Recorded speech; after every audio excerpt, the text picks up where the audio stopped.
So we go now to the data analysis. So data analysis is a process of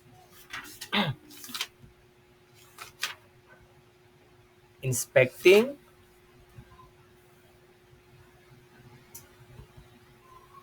cleansing, transforming, and modeling data with the goal of discovering useful information.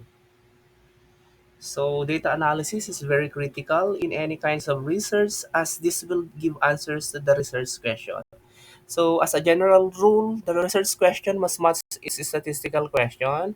So just for example, question is what is the level of ability of control in experimental group in solving problems before it was utilized. So the keyword in the question is the level, then the statistical tool is mean. So forth with number two.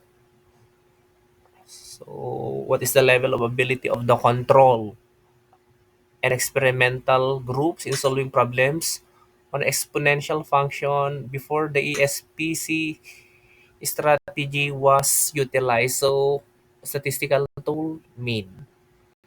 Then significant difference in the level of ability. So keyword there is significant difference. That is one group. You're going to use the t-test or paired or the dependent. Then is there a significant difference in the level of ability of control group and experimental?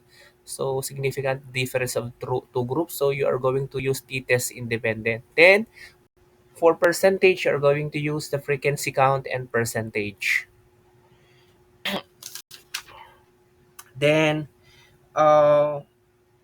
also follows the four levels of interpretation as reflected in the diagram. So first one is table reading. It is a part where essential elements of the table are presented.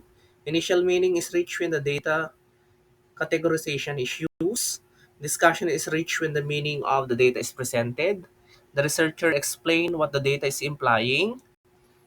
Then usually the questions that the interpreter has to answer are what does it mean? What can students do when the mean is this? So this part consider the myth of data analysis and interpretation. It is sometimes called as meaning making.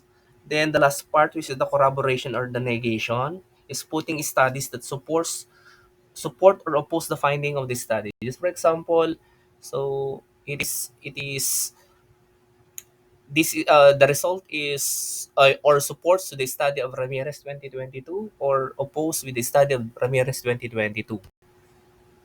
Then statistical treatment.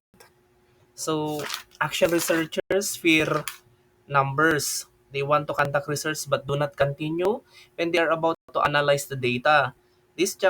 Then the following table can be recalled, but the question is how can we compute for the mean, perform t-test, and the b-like. So in order to solve for the mean and the t-test, we are going to use the MX Excel analysis tool pack. So some of the researchers are using the MS Excel analysis tool pack instead of the SPSS.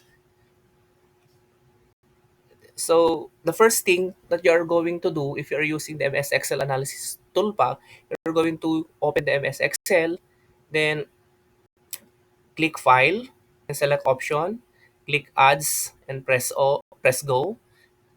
Check the first two options, then check on Data to check if it is successful. Then cite references using the APA format. So ganito ang gagawin.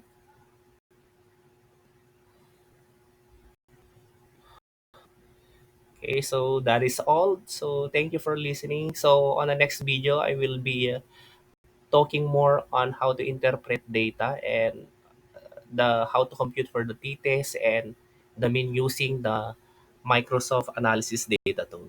So thank you so much and God bless us all.